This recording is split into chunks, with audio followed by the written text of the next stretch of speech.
In a small, sleepy town where everyone knew each other by name, life moved at a slow and predictable pace. The streets were lined with old oak trees, and the air always carried the faint smell of freshly cut grass.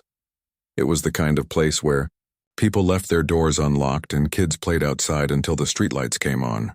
But even in such a peaceful setting, trouble could find its way in when least expected. One summer evening, as the sun dipped below the horizon, casting long shadows across the pavement, a group of teenagers gathered near the local park. They laughed, joked, and shared stories, their energy contrasting sharply with the quiet hum of the neighborhood. Among them was a young girl, barely 14, who stood out not just because of her bright smile, but also because she had a knack for making people feel comfortable around her. She was barefoot, holding one of her shoes in her hand, laughing about how she'd lost the other one while running through the grass earlier that day. Unbeknownst to the group, a police car rolled down the street, its tires crunching softly against the gravel. Behind the wheel sat a middle-aged officer, someone who prided himself on keeping the town safe. He wasn't new to the job, nor was he particularly popular, but he believed strongly in rules and order. To him, discipline was the backbone of society, and he didn't hesitate to enforce it whenever he felt it was necessary. On this particular night, his attention was drawn to the loud chatter coming from the park. He slowed the car to a stop and stepped out, his boots thudding heavily against the ground. The moment the teenagers noticed the officer approaching, the laughter died down. Some shifted uncomfortably, others exchanged nervous glances. But the girl with the shoe remained unfazed. She stood tall, meeting the officer's gaze without flinching. When he asked what was going on, no one spoke up at first. The silence seemed to irritate him further, and his eyes landed squarely on the girl. "Why are you barefoot?" he demanded, his voice sharp enough to cut through the tension. She shrugged casually, still clutching her shoe. "I lost the other one," she replied with a smirk, as if the whole situation were nothing more than a silly game. Her nonchalance only fueled the officer's frustration. In his mind, she was being disrespectful, disregarding authority, showing no concern for propriety. Without thinking twice, he barked an order. "Pick up your shoe and put it back on." But the girl didn't comply. Instead, she shook her head and said, "It's dirty. I don't want to touch it."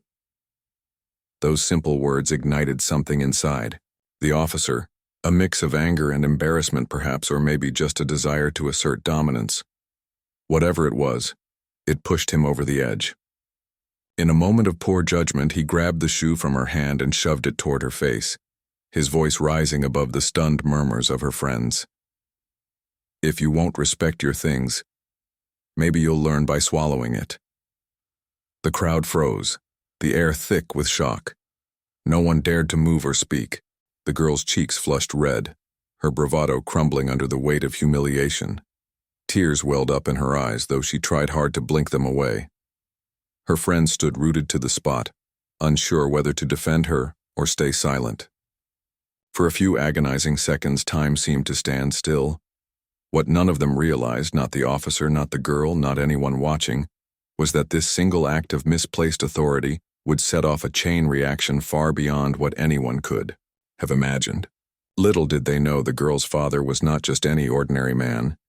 He was someone whose work had impacted countless lives, someone who wouldn't let this injustice go unanswered. And as word of the incident began to spread, the quiet town would soon find itself at the center of a storm it never saw coming. The girl's friends finally snapped out of their shock and rushed to her side, trying to comfort her as the officer turned on his heel and walked back to his patrol car. His heavy footsteps echoed in the silence, but he didn't look back. To Nuai, him it was just another day of doing his job, enforcing rules, teaching a lesson. He had no idea that this incident would ripple far beyond the park, touching lives and sparking conversations he couldn't have predicted. As soon as the police car disappeared around the corner, the group huddled together, whispering furiously. Some were angry, others scared, but all of them felt a shared sense of injustice. "That wasn't right," one of the boys muttered, shaking his head. "He can't just do that." The girl, still clutching her shoe, wiped her tears with the back of her hand. She didn't say much, but her silence spoke volumes. Her friends urged her to go home, promising they'd stick by her side no matter what happened next. When she finally walked through the front door of her house, her father was sitting at the kitchen table sipping a cup of tea. He looked up from his book, sensing immediately that something was wrong. The way she hesitated before meeting his gaze told him everything he needed to know. Setting the book aside, he leaned forward, his voice calm but firm. "What happened?" he asked, though deep down he already suspected it wasn't good news. At first, she struggled to find the words. How could she explain something so humiliating? But as she began to recount the events of the evening, the laughter turning into tension, the officer's harsh words, the moment when her dignity seemed to crumble, her father listened intently. His expression remained steady, but his jaw tightened with every detail. By the time she finished, tears were streaming down her face again and her voice trembled with a mix of anger and confusion. Her father sat quietly for a moment, letting the weight of her story sink in. Then, placing a comforting hand on her shoulder, he said, "This isn't your fault. What that man did was wrong, and we're going to make sure it doesn't happen again." His tone was reassuring, but there was a steeliness beneath it, a determination that came from years of fighting for justice. He knew better than anyone how important it was to stand up against unfairness, especially when those in power crossed the line. Before taking any action, he decided to gather all the facts. First, he called a close friend who worked as a journalist, someone trustworthy who could help document the story without causing unnecessary harm. "We need to be smart about this," he explained over the phone. "It's not just about getting back at one person. It's about making sure this kind of thing never happens to anyone else." His friend agreed, promising to handle the situation delicately while ensuring the truth came to light. Next, he sat down with his daughter and helped her write a formal complaint to the police department. Every word was carefully chosen, focusing on the facts rather than emotions. They included specific details, the date, the location, what was said and done, and attached a copy of her statement to the letter. It wasn't easy for her to relive the experience, but having her father by her side made it bearable. Together, they mailed the complaint early the next morning, knowing it was only the beginning of a long process. Meanwhile, the story began to spread throughout the town. News traveled fast in such a tight-knit community, and by the following day everyone seemed to know about the officer's actions. Conversations buzzed in coffee shops, grocery stores, and school hallways. Some people sided with the officer, arguing that kids these days lacked respect and needed discipline. Others were outraged, calling his behavior unacceptable and shameful. Social media played a big role too, with posts and comments flooding platforms within hours. Hashtags like Bikers Stand for Justice started trending locally, drawing attention from neighboring towns. The growing outrage put pressure on the police department to respond. At first, officials tried to downplay the incident, issuing vague statements about ongoing investigations and due process. But the public wasn't satisfied. Protesters began gathering outside the station, holding signs that read, "Accountability now" and "Protect our kids." Parents brought their children, teachers joined in solidarity, and even some retired. Officers showed up to demand answers. The once quiet streets of the town now pulsed with energy, voices rising in unison as people demanded change. Amidst the chaos, the girl stayed mostly out of the spotlight. She attended school, avoided talking about the incident unless absolutely necessary, and focused on finding ways to cope with the emotional toll it had taken.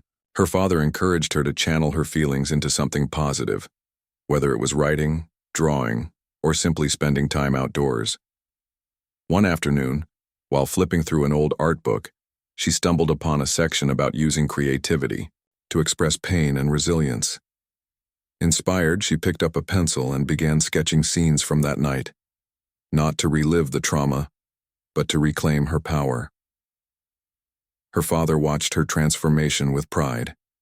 He saw how she was slowly turning her hurt into strength, using her experiences to fuel her passion for fairness and equality. Though the road ahead was uncertain, he knew they were ready to face whatever challenges came their way. Little did They realize, however, that the real battle was just beginning, and it would test not only their resolve but also the entire community's commitment to justice. The protests outside the police station grew louder with each passing day. What started as a small gathering of concerned citizens quickly turned into a full-blown movement, drawing attention from neighboring towns and even national media outlets. People held up banners with bold letters, their voices echoing through the streets. No more abuse of power, and justice for every child.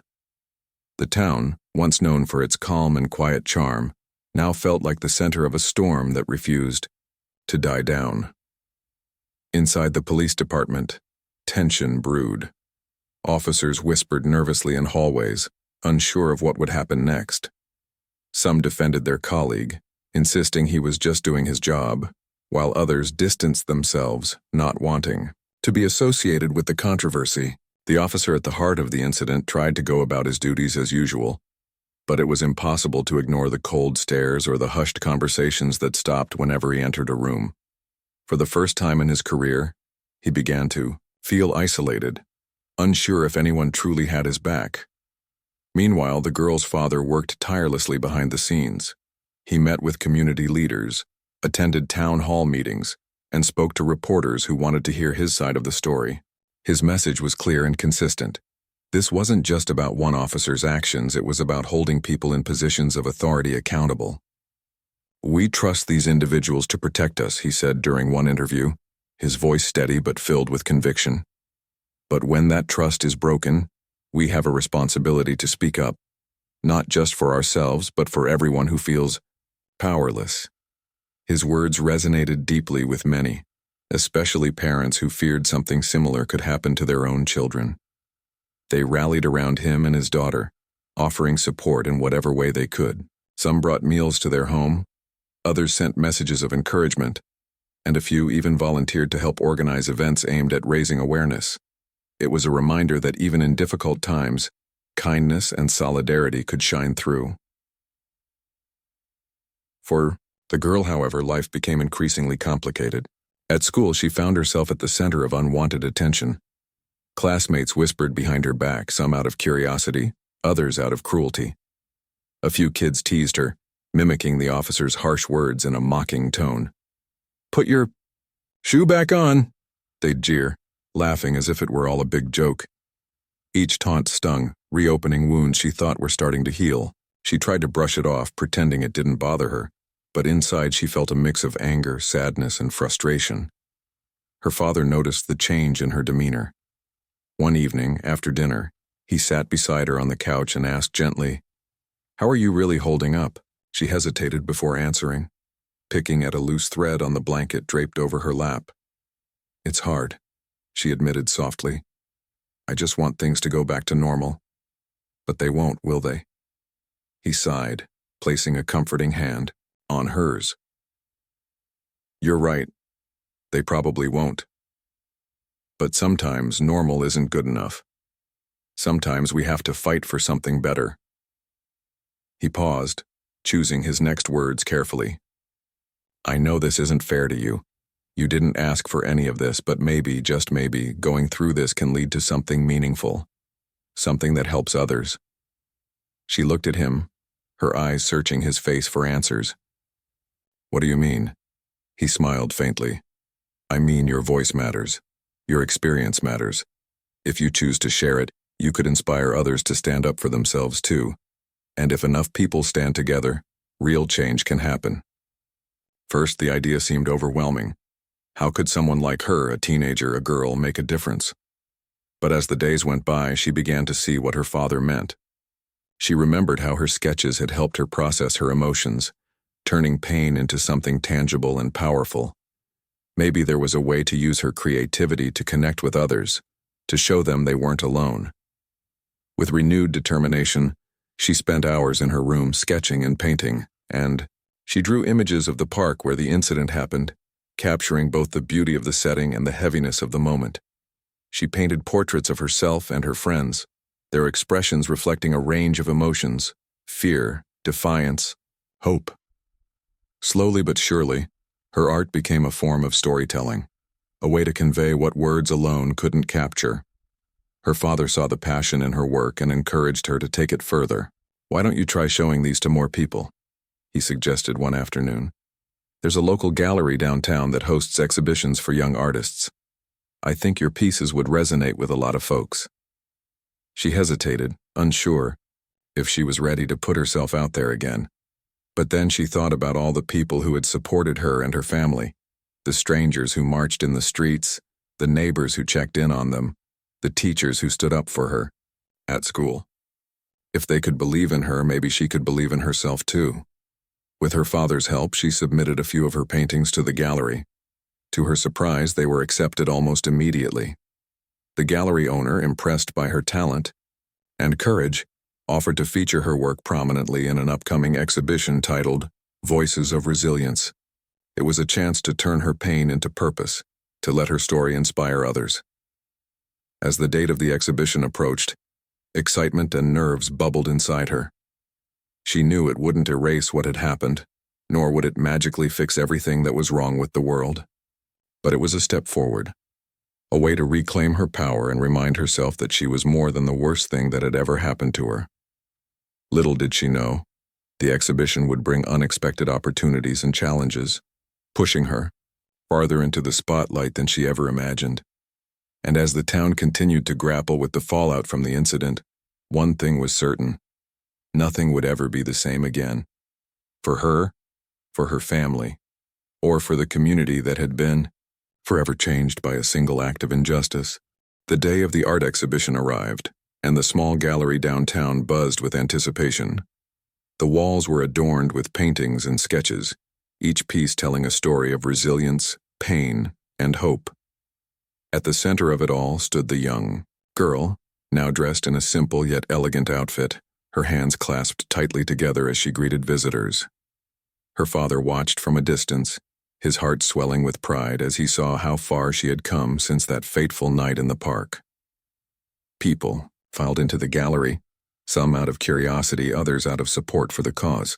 Among them were friends, teachers, neighbors, and even strangers who had heard about her story through the news or social media.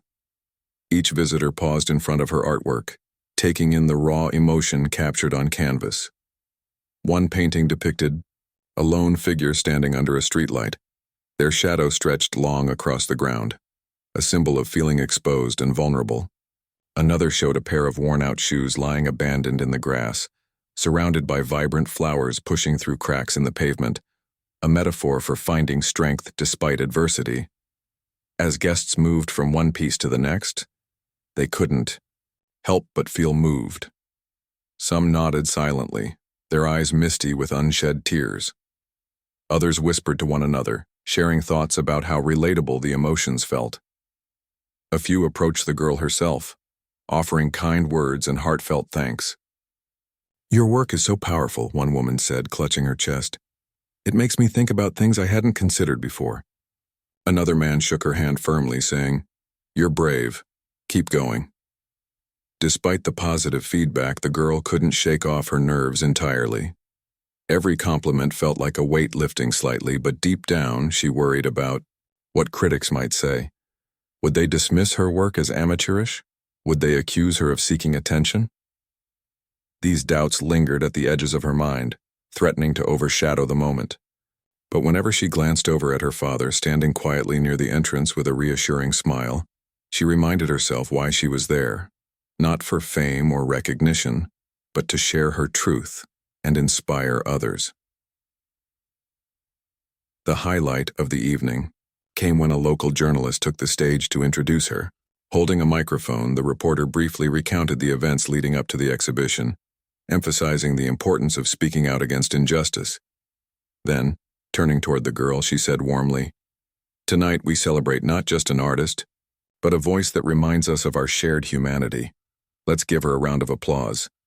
The room erupted in cheers, and for the first time that night, the girl allowed herself to fully absorb the moment. She stepped forward, her legs trembling slightly as she made her way to the front. Taking a deep breath, she began to speak. Her voice wavered at first, but as she continued, it grew steadier. "I never thought I'd be here tonight," she admitted, looking out at the sea of faces. "When everything happened, I felt broken, like I didn't have any control over my life anymore. But then I realized something. Even when bad things happen, we still get to decide how we respond. She paused, scanning the crowd. Art became my way of responding. It helped me turn pain into purpose. And if sharing my story can help even one person feel less alone, then it's worth it. The audience listened intently, hanging on to every word. When she finished, the applause was thunderous, echoing off the gallery walls and filling the space with warmth. Outside the gallery, however, not everyone was celebrating. News of the exhibition reached the officer involved in the incident, and it only added fuel to the fire brewing inside him. He had been suspended pending investigation, his reputation tarnished, and now this, seeing the very girl he had humiliated being praised as a symbol of courage. Jealousy and resentment simmered beneath the surface, twisting into anger. He convinced himself that she was exaggerating the situation, playing the victim to gain sympathy. In his mind, he hadn't done anything wrong. He had simply been enforcing the rules. That night, unable to sleep, he scrolled through online articles about the exhibition. Comment sections were flooded with messages of support for the girl, many criticizing law enforcement and calling for systemic change. The more he read, the angrier he became. Finally, he slammed his laptop shut, pacing back and forth in his living room.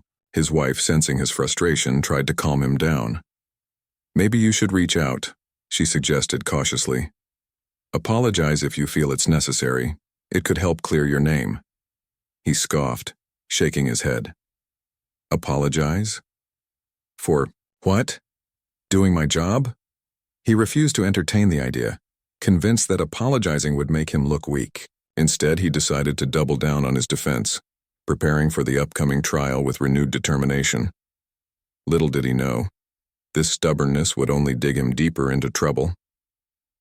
Back at the gallery, the girl's father received a call from their lawyer. The case against the officer was moving forward, and evidence was mounting. Witnesses had come forward, including several teenagers who had been present during the incident. Video footage from a nearby security camera had also surfaced, showing parts of what had transpired that night. Though grainy and incomplete, it corroborated the girl's account, making it harder for the officer to deny his actions. Hanging up the phone, the father turned to his daughter, who was signing autographs for a group of admirers. Despite the progress, he knew the road ahead wouldn't be easy. Trials could drag on for months and public opinion could shift unpredictably. Still, he felt hopeful. They had built a strong foundation: evidence, witnesses, and most importantly, community support.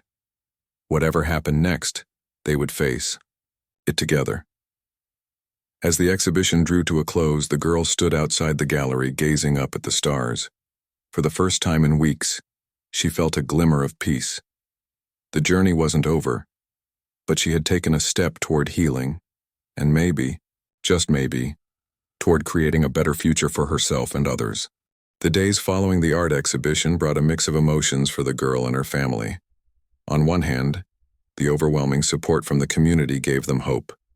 Strangers stopped them on the street to offer kind words.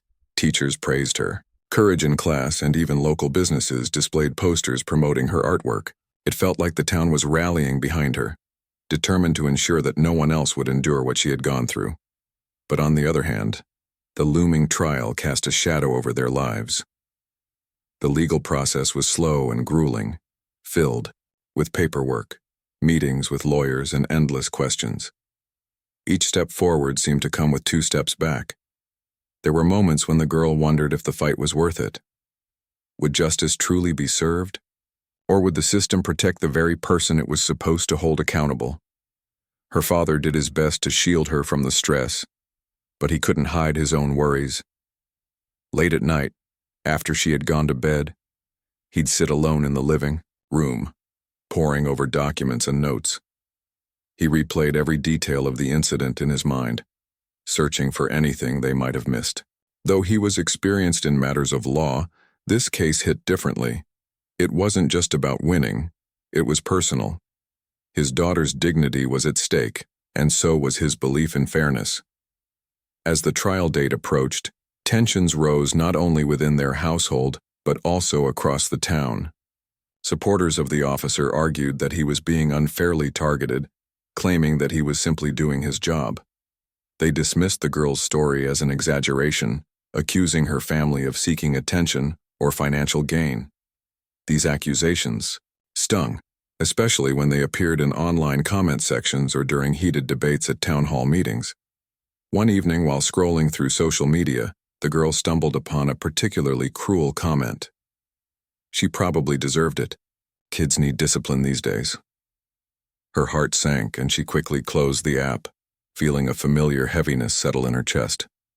When her father noticed her quiet mood later that night, she hesitated before showing him the message. To her surprise, he didn't react with anger. Instead, he sighed deeply and said, "You know what? People will always find ways to justify cruelty, but their opinions don't define you. What matters is how you see yourself."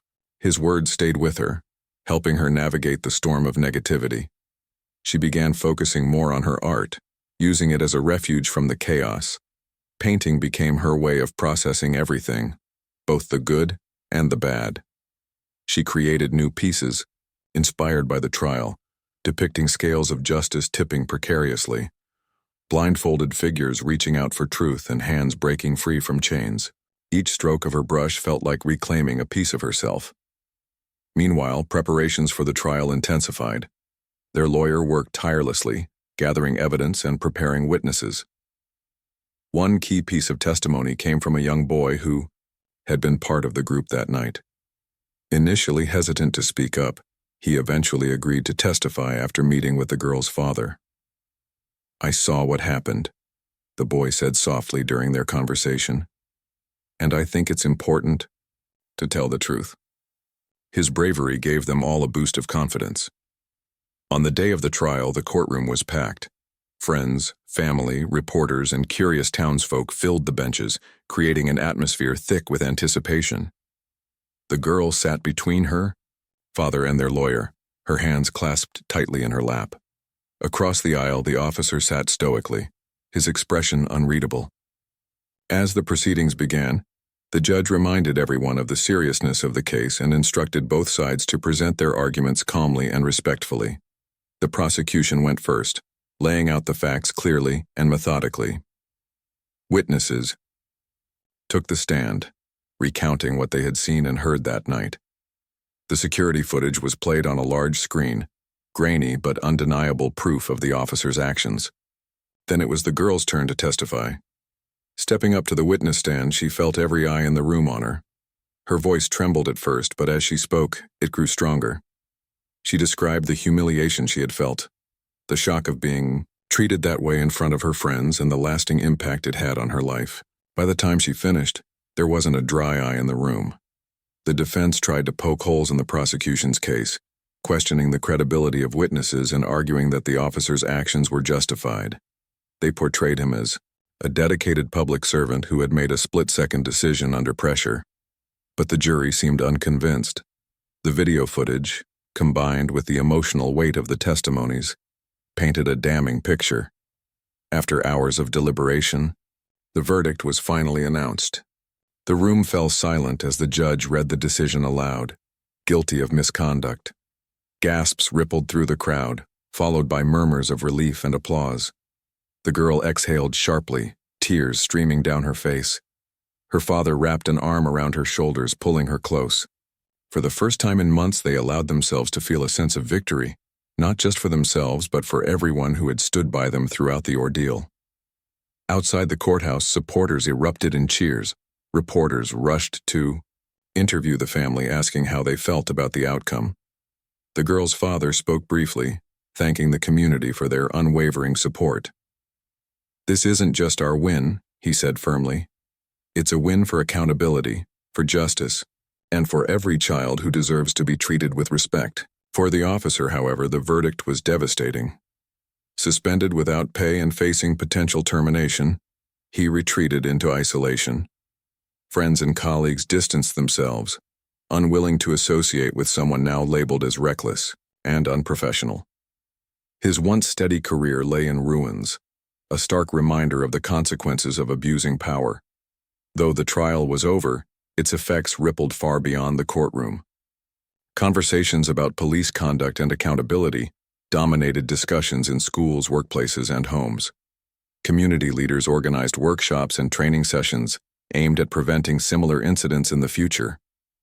Slowly but surely, the town began to heal, guided by a renewed commitment to fairness and compassion. For the girl, life gradually returned to a semblance of normalcy. She continued painting, pouring her experiences into her work. Her art became a beacon of hope, inspiring others to speak up and stand tall in the face of adversity. And though scars remained, they served as reminders, not of pain, but of resilience. In the weeks after the trial, the town seemed to breathe a collective sigh of relief. The verdict had brought a sense of closure, but it also sparked deeper conversations about trust, fairness, and how people in positions of authority should treat those they serve. For the girl and her father, life slowly began to settle into a new rhythm. While the scars of the past couldn't be erased, they found ways to move forward, ways that honored what they had been through while focusing on the future. The girl's art continued to gain attention, not just locally but beyond. Her paintings started appearing in newspapers, magazines, and even online galleries. People were drawn to the raw honesty of her work, the way she captured pain without making it feel heavy, the way she infused hope into every piece. One critic wrote, "Her art reminds us that resilience isn't about avoiding hardship. It's about finding light even when darkness surrounds you." Those words resonated deeply with her, because that was exactly how she felt most days. She began receiving invitations to speak at schools and community events. At first she hesitated. Public speaking wasn't something she enjoyed. It made her nervous, and she worried about being judged. But her father encouraged her gently, reminding her that sharing her story could inspire others. "You don't have to be perfect," he told her one evening as they practiced together. "Just be real." That's what people connect with. Her first talk was at a middle school auditorium, where students sat cross-legged on the floor, their eyes wide with curiosity. She stood behind the podium, gripping the edges tightly as she began to speak. "I'm here today because I want to tell you something important," she said, her voice steady despite the butterflies in her stomach. "Bad things happen to everyone. It doesn't matter who you are or where you come from. What matters is what you do next." She went on to share her experience, the humiliation, the anger, the fear, but also the moments of strength and support that helped her get through it. By the time she finished, the room erupted in applause. Students lined up afterward to ask questions or thank her for coming. One boy shyly handed her a folded piece of paper. Inside was a drawing of a flower growing out of cracked concrete with the words, "Thank you for showing me I'm not alone," written underneath. Tears welled up in her eyes as she realized the impact her story was having. As her confidence grew, so did her willingness to use her platform for good. With her father's guidance, she started a foundation aimed at helping young people navigate difficult situations. They held workshops on self-expression, offering tools like journaling, painting, and music to help kids process their emotions. They partnered with local organizations to provide mentorship programs, connecting teenagers with adults who understood what it meant to face challenges head-on. Slowly but surely, the foundation became a safe space, a place where no one felt invisible or unheard. Meanwhile, the officer involved in the incident struggled to rebuild his life. Suspended from duty and ostracized by many, he spent long hours alone, grappling with regret and bitterness. He replayed the events of that night, over and over in his mind, wondering if there was anything he could have done differently. Some days he convinced himself that he had been unfairly targeted, a scapegoat for larger issues within the system. Other days he acknowledged that his actions had crossed a line. He had let his frustration override his judgment, and someone had paid the price for it. His wife urged him to seek counseling, hoping it might help him process everything. Reluctantly he agreed, attending sessions where he was forced to confront uncomfortable truths about himself. Through therapy, he began to understand that accountability wasn't about punishment. It was about growth. Still, Rebuilding trust would take time, and he knew some bridges might never be mended. Back in the town, the ripple effects of the case continued to shape conversations. Local leaders implemented changes within the police department, introducing stricter guidelines for interactions with minors and mandatory training on de-escalation techniques. Officers participated in workshops led by social workers and mental health professionals, learning how to approach situations with empathy rather than force. Though progress was slow, the effort signaled a step in the right direction. For the girl, these changes were bittersweet. On one hand, she was proud to see tangible results from her family's fight for justice. On the other hand, she knew the work wasn't done. Injustice didn't disappear overnight, and neither did the fear of encountering it again. But instead of letting that fear paralyze her, she chose to channel it into action. Every speech she gave, every workshop she hosted, every painting she created was a reminder that change was possible, even if it took time. One evening, as she sat on her bedroom floor surrounded by sketches and half-finished canvases, her father knocked softly on the door. "Can I come in?" he asked, peeking inside. She nodded, setting aside her pencil and leaning back against the wall. He sat down beside her, glancing at the artwork scattered around them. "You've come such a long way," he said quietly. "I'm so proud of you." She smiled faintly, tracing a finger along the edge of one of her paintings. "It's weird," she admitted. "Sometimes I feel like I've moved on, like I've put it behind me, and then other times, it hits me all over again." He nodded, understanding completely. "That's normal," he reassured her. "Healing isn't linear. There will be ups and downs, and that's okay. What's important is that you keep moving forward." Her gaze drifted to the window, where the last rays of sunlight filtered through the curtains. Outside, children played in the street, laughing and chasing each other. Their carefree energy filled her with a sense of peace. Maybe the world wasn't perfect, but it was still beautiful and worth fighting for. As the months passed, the girl's foundation grew, reaching more communities and touching more lives. She became a symbol of resilience, proof that even in the darkest moments light could break through. And though she knew challenges lay ahead, she faced them with courage, knowing she wasn't alone. Together, she and her father had turned pain into purpose. And in doing so, they had inspired countless others to do the same. The girl's foundation quickly became more than just an idea. It turned into a movement. Word spread far and wide about the workshops, mentorship programs, and art-based healing initiatives she had started. People from neighboring towns began reaching out, asking if they could bring similar programs to their communities. What started as a small effort in her own backyard soon blossomed into something much bigger, touching lives across state lines. One of the most impactful projects was a traveling art exhibit called Shadows and Light. It featured not only her work but also pieces created by other young people who had faced adversity, kids who had dealt with bullying, family struggles, or run-ins with authority figures. Each piece told a story, raw and unfiltered, giving voice to those who often felt silenced. The exhibit traveled to schools, libraries, and community centers, drawing crowds wherever it went. Viewers weren't just passive observers. They were invited to participate by creating their own artwork on blank canvases set up at each location. By the end of its tour, hundreds of new paintings had been added, turning the exhibit into a living, breathing testament to resilience. Her father watched all of this unfold with a mix of awe and pride. He never imagined that one painful incident could lead to such a powerful ripple effect. But he also knew none of it would have happened without his daughter's determination. She wasn't just surviving anymore. She was thriving, using her experiences to lift others up. Still, he worried about the toll it might take on her.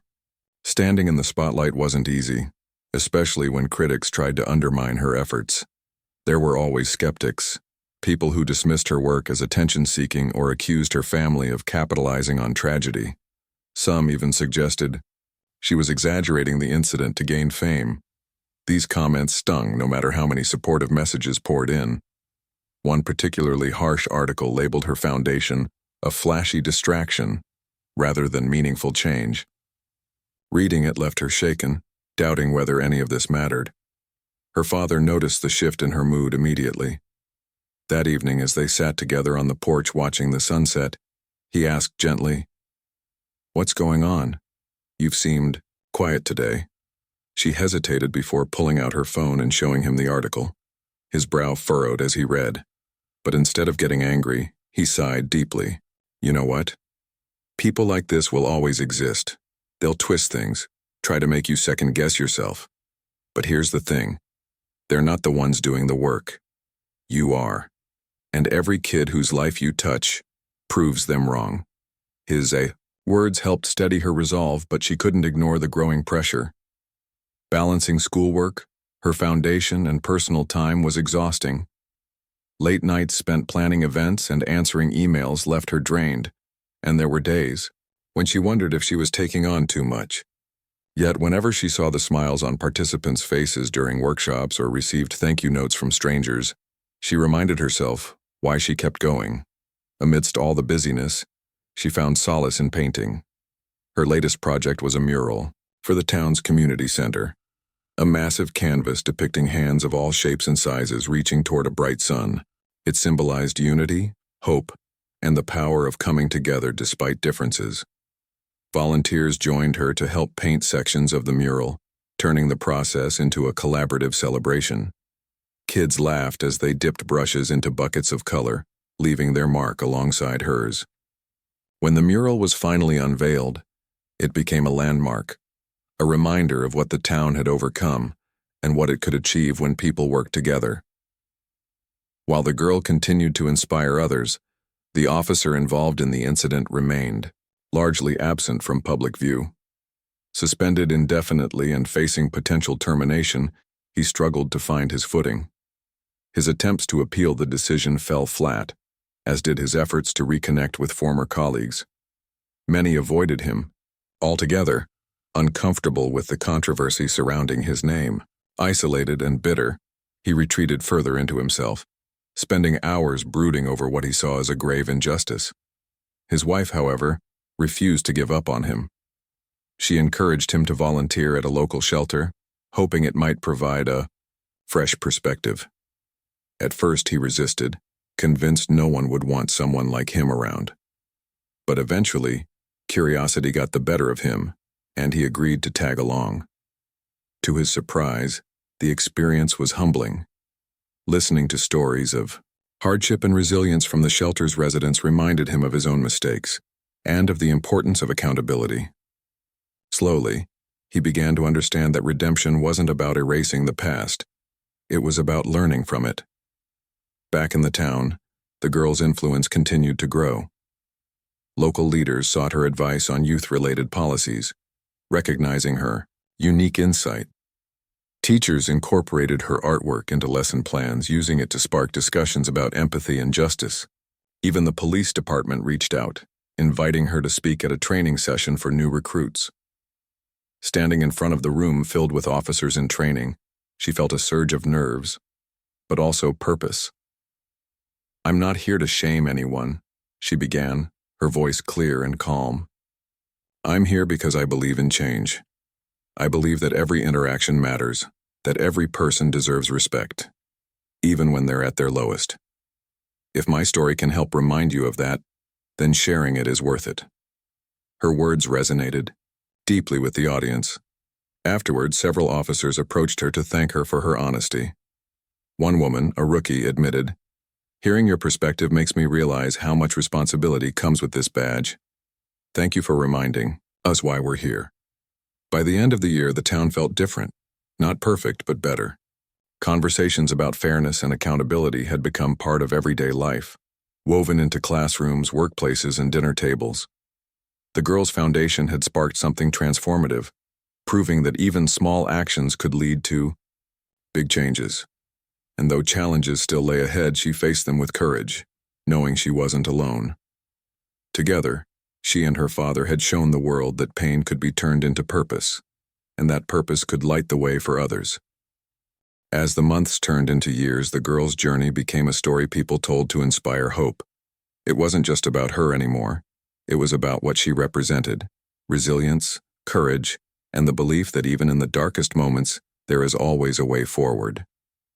Her foundation had grown beyond anything she or her father could have imagined, reaching communities across the country and sparking conversations that challenged old ways of thinking. Yet, despite all the recognition and success, she remained grounded, never losing sight of why she started this journey in the first place. One of the most profound changes came within the town itself. The police department underwent significant reforms, implementing policies designed to build trust between officers and residents. Regular meetings were held where citizens could voice concerns directly to law enforcement without fear of judgment. Officers participated in workshops led by psychologists and social workers, learning how to approach situations with empathy rather than force. These efforts didn't erase every problem overnight, but they planted seeds of understanding, and slowly those seeds began to grow. The officer involved in the incident eventually found his own path to redemption, though it was a long and difficult road. After volunteering at the shelter, he continued seeking ways to give back to the community. He started mentoring troubled teens, sharing stories of his mistakes, and encouraging them to make better choices. Some were skeptical at first, wondering if his intentions were genuine, but over time they saw the sincerity in his actions. While he couldn't undo the harm he had caused, he worked tirelessly to prove that people can change when given the chance. For the girl, life settled into a rhythm of purpose and passion. She graduated high school as valedictorian, delivering a speech that brought the entire auditorium to its feet. "We are more than our worst moments," she said, her voice steady and strong. "Every challenge we face shapes us, but it doesn't define us. What defines us is how we choose to move forward."